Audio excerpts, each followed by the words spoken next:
प्यारे बच्चों, आज हम आपकी कक्षा 10 हिंदी विषय के अंतर्गत हिंदी व्याकरण में कहें या संस्कृत व्याकरण कह लें, दोनों में उपसर्ग है। व्याकरण की सबसे अच्छा शीर्षक लेके आए हैं जिसका नाम है उपसर्ग। आपकी कक्षा 10 में हिंदी पाठ्यक्रम में उपसर्ग व प्रत्यय है। सबसे पहले हम हिंदी के उपसर्ग पर विचार करेंगे। उपसर्ग शब्द से को अर्थ है। उपसर्ग शब्द दो शब्दों से मिलकर के बना है। उपधन सर्ग, जहां पर उप का अर्थ है समीप और वास्तव में जो है समीप, और सर्ग का अर्थ है क्या है? सर्ग का अर्थ है कि सृष्टि करना, बनाना। तो हम अगर उपसर्ग शब्द के शाब्दिक अर्थ को देखें तो यह परिलक्षित होता है कि उपसर्ग जो है किसी शब्द के क्या है? उपसर्ग शब्द का शाब्दिक अर्थ क्या है? किसी शब्द के समीप आकर नया शब्द बनाना। ठीक, किसी शब्द के समीप आकर नया शब्द बनाना। और बच्चों, मैं आपको बता दूं कि जो उपसर्ग शब्द है उसके कई नाम क्या है। सबसे पहले ये जानिए आप कि इसको आदि प्रत्यय भी कहते हैं। क्या बोलते हैं? आदि प्रत्यय भी बोलते हैं। उपसर्ग को क्या बोलते हैं? आदि प्रत्यय भी बोलते हैं। फिर इसके बाद में जो है ये व्युत्पत्ति मूलक प्रत्यय भी कहते हैं इसे, और रचनात्मक प्रत्यय भी कहते हैं। आपको यहाँ कोई आवश्यक नहीं है,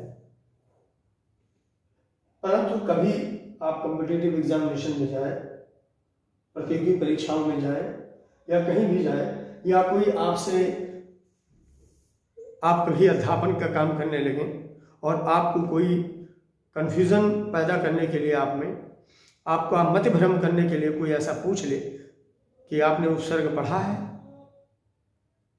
क्या? आप उपसर्ग पढ़े हैं और आपसे कोई पूछ लिया कि बताइए व्युत्पत्ति मूलक प्रत्यय पढ़ा है आपने? आदि प्रत्यय आपके कोर्स में है, पाठ्यक्रम में है, तो आप कहेंगे नहीं। क्यों? क्योंकि आपको पता ही नहीं है उसी का नाम है। तो हम कहीं ना कहीं क्या होंगे, थोड़ा सा छिप जाएंगे, है ना। इसी क्रम में हम थोड़ा सा आगे बढ़ते हैं कि उपसर्ग शब्द से को अर्थ है। उपसर्ग शब्द की का मतलब क्या है? वे शब्दांश, माने शब्दांश का मतलब शब्द के अंश। शब्दांश मतलब क्या होता है? शब्द के शब्दांश, शब्द धन अंश, शब्दांश। तो वे शब्दांश जो किसी शब्द के पहले आकर के उसके अर्थ को परिवर्तित कर देते हैं या बदल देते हैं या उसमें विशेषता उत्पन्न कर देते हैं, ऐसे शब्दों को क्या कहते हैं? हम उपसर्ग कहते हैं। आइए इसकी परिभाषा को देखिए।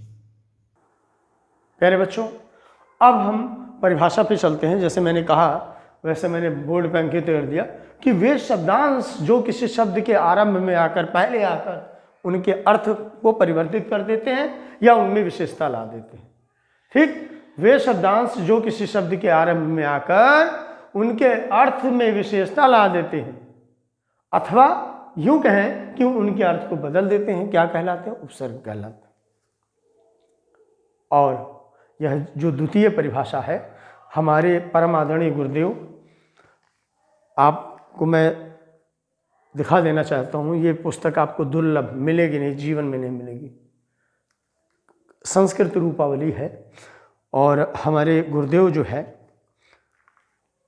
उनका नाम है पंडित धर्मानंद शास्त्री जी। ये वास्तव में जो है जहाँ से हमारे पिताजी ने पीएचडी किया, लाल बहादुर शास्त्री संस्कृत विद्यापीठ नई दिल्ली से, वहाँ के मनोनीत सदस्य थे ये। और आज 7-8 वर्ष हो गया ये जो है गोलोकवासी हो गए। और परम आदरणीय गुरुदेव ने ये परिभाषा लिखी थी कि वास्तव में जो है उनकी पुस्तक चलती है, व्याकरण की बहुत बड़ी बड़ी पुस्तकें चलती हैं, बड़ी बड़ी पुस्तकें चलती हैं। उन्होंने कहा था, लिखा था कि नाम और क्रिया के पूर्व में आकर, नाम या क्रिया के पूर्व में आकर, या तो क्रिया हो या नाम, नाम और क्रिया के पूर्व में आकर अर्थात पहले आकर उनके अर्थों को बदलने वाले उपसर्ग कहलाते हैं। जैसे अगर ज्ञान शब्द है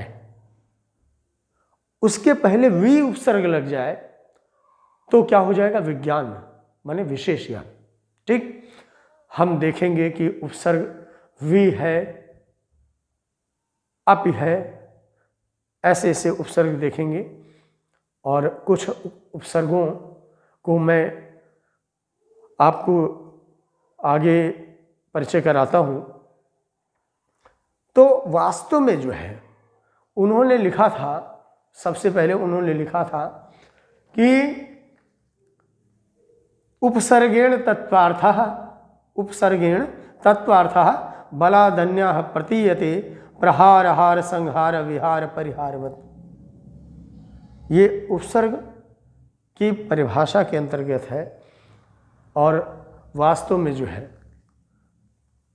इसका आपको केवल इसकी परिभाषा ही जान लेना आवश्यक है। हाई स्कूल के विद्यार्थी को मैं ज़्यादा झंझावातों में फंसाने नहीं चाहता हूँ। आपके पुस्तक में, आपके हाई स्कूल की पुस्तक में कुछ प्रत्यय दिए गए हैं, उपसर्ग दिए गए हैं, सॉरी क्षमा करें। अ, अति, अप, अनु, अधि, न, दुर, कु, अभि, ऐसे ऐसे करके दिए गए हैं, काफ़ी उपसर्ग हैं। और आप इनको क्या करें, जैसे अ है तो अनाथ है, तो इसमें अनाथ में उपसर्ग क्या है? अ। ठीक, विश्वास अविश्वास है तो विश्वास से पहले अ आकर उसके अर्थ को बदल दिया, नहीं बदल दिया? अविश्वास है। सुविधा है, सुविधा शब्द है, उसके पहले अ प्रत्यय आकर के उसके अर्थ को परिवर्तित कर दिए, विशेषता उत्पन्न नहीं किए बल्कि सुविधा को असुविधा में बदल दिए, उसके अर्थ को बिल्कुल भिन्न कर दिया। ऐसे करके अपव्यय है, अपव्यय है तो अप उपसर्ग आया है, व्यय के शब्द के पहले अप उपसर्ग आकर के अपव्यय बन गया। कहाँ व्यय, कहाँ अपव्यय है?